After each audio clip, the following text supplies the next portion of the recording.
Well, hello and welcome to episode 3 of our backyard garden in the South Carolina upstate for the year 2024. Today is February 23rd of 2024. We just finished our front yard on a beautiful late afternoon, early evening. It was a little rainy earlier today, but now it's clear blue skies. Still very pleasant, probably mid-50s, slight breeze. For a late winter day, it's been absolutely beautiful. So we're going to show off the backyard. We'll start with the irises on our hillside here, doing very well. We have not done our spring cleanup yet, maybe another week or two before we get to that. A lot of issues in this bed.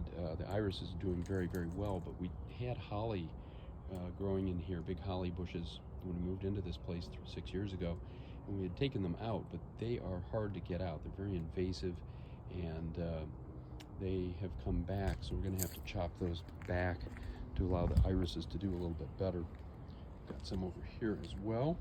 And then over here, the one thing that has survived from last year was this Shasta daisy. A lot of growth around the base. Even up top, we're getting leaves coming off of the dead parts. This continued to bloom off and on through the end of the year. Down here we had a lot of cleome, and those will probably start to come out late spring, and then they'll bloom probably from about May through the end of the year. We had a lot of success with those last year, and since they grow by seed, hopefully they will come back in even larger numbers. Over here is our little spring garden. It's doing pretty well. Our hyacinths are just about to come out here. We've got some crocuses up in this area. We just have the leaves, no buds yet, so I'm not sure how they'll do. As I said in our front yard video, the crocuses really are hit and miss. Some years they do really well, some years not as well. We have some white ones blooming in the front, but only a handful. They may do a little bit better later on. And here we have a yellow knockout rose that we put in last spring. Unfortunately, our local deer population chewed off about half of it, but the other half is still doing okay, and I think it'll be fine coming up this spring. Time will tell. More hyacinths here. These are actually in bloom now. They smell absolutely fantastic. Several different colors of them. These were the first ones right here. These came out last week. And we have quite a few more. And then we have tulips. Breaking ground. More hyacinths here. Tulips and daffodils in this area. And then everything else is midsummer garden. These big hydrangeas. We have 4 of those along this side of the yard. Lots of digitalis. These have survived from last year, and even one more over here. It's grown out by actually a couple of them now that I'm looking more closely. One up here, right at the edge of the grass. So that should be interesting to watch. It's beautiful. Give us beautiful flowers. Now down here we had put in pansies back in the fall, back in November, and the local rabbits ate them down to the ground. Now we've seen the same thing in the front yard, but several of those have buds on them, and they're starting to come back. These look like they're coming back. I just sprayed them with liquid fence, and you can see one that has a flower on it, or just about to get a flower. So I think they'll survive. They're fairly hardy, and they should do well until the weather gets really hot, probably around June.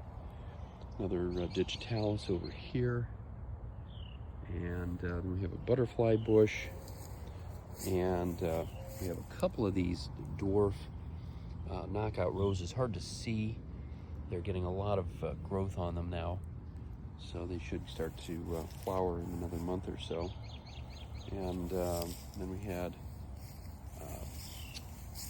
snapdragons, and they are not showing any signs of life yet. They typically do come back from year to year, although A lot of times the second year is not quite as good. We have some in the front yard that are on their third year, and they're looking kind of sad, frankly. Some more pansies here. Fell afoul of the rabbits, but they're surviving, and I'm hopeful that we'll get more life out of them, more color. Knockout rose here, starting to put out early buds. Some of this is kind of hard to see on the video, but each week we're getting just a little bit more coming out. Over here, we have a couple things. Some more digitalis, and then our first daylilies have broken the ground this week. It'll be another couple of months before we get flowers out of those, but it's nice to see. And here is the one viburnum in the backyard. This will have big white snowball flowers on it when the time comes, in another month or so. Got a hydrangea back in here. It's getting ready to bloom. And then we have camellia over here.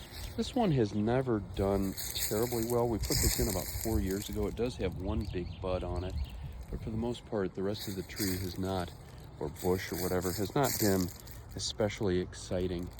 We have azaleas back in here. These should give us some blooms later this spring. Usually spring is the best time for blooms.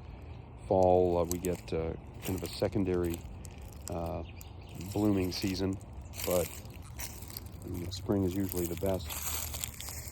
Got more roses in here. Now the deer really went crazy on this section. Looking at the videos from last summer, this area was just full of roses, and you can kind of see that the deer ate them right down to the ground. I don't know if these will come back. There are some buds, so we may get something, we may not. Time will tell. Some more daylilies breaking ground, irises, lots of jasmine back in this area, clematis, all kinds of things that'll come out later in the spring. Lots of irises through here. This was our biggest knockout rose, about 8 feet tall. The deer ate about half of that. Again, you can kind of see right down to, it looks like they were cut off with chopped off, but they just went for the roses. They really didn't eat a whole lot else. It was kind of strange, very methodical the way they went through. Over here, I have not shown this on the videos before. This only blooms in the early, or I should say late winter. It's camellia. There's these big red flowers, lots and lots of buds. This one has gotten to be pretty big. There's more over on this side. Very pretty, but the timing of their blooms is odd in that we're not typically outside a lot to enjoy them, and some of the blooms or buds don't survive. They don't actually make it to the blooming phase. They're strange plants. I'm not sure that I would, given a choice, that I would get one of these again, but they do have a distinctly southern look to them. This one is probably our most successful one. It's got quite a few buds on it, so hopefully over the next few weeks we'll see some nice, yeah, here's a really pretty bloom. And so our climbing roses doing well. I need to do a little more work on training them up onto the arbor. My long-term goal, if you've seen our videos before, I've said this many times, I want to get the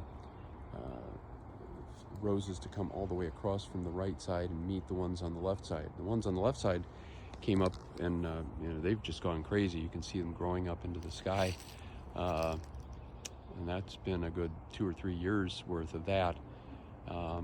Not so much on the left side, but they're getting there. I think they're just a little behind the times. Got some daffodils over here, a whole bunch of different types of flowers, roses and other things. Calla lilies will come up later on, at least we're hoping they'll come up. We had a lot of zinnias back in here, and another camellia in this area. A big butterfly bush over here. It has bright purple flowers when the time comes. And then over here, a really nice group of daffodils that have done extremely well.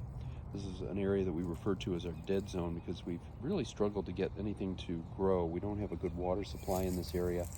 A lot of things that we've put in here have really not done especially well, although we have a wisteria that at the moment it's not looking too good, but I think it will. I think it'll come back this year. But we had 3 knockout roses over in this area. The deer just ate them right down to the ground. Not sure what we're going to do with that area in the year to come.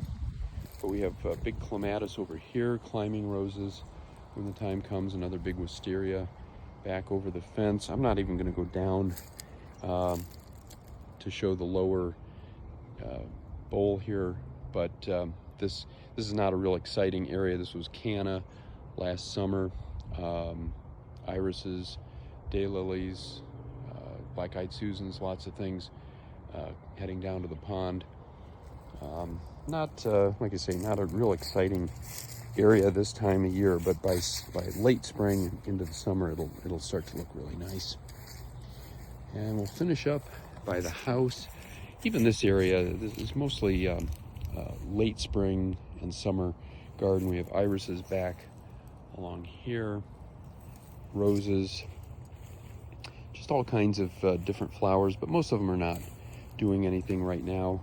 Having said that, the daylilies have broken ground here like they have elsewhere. We're just starting to get some growth of various things. Looks like a digitalis here. I don't even remember having a digitalis in that area before. There's some daylilies coming up, a couple lilacs over in this area.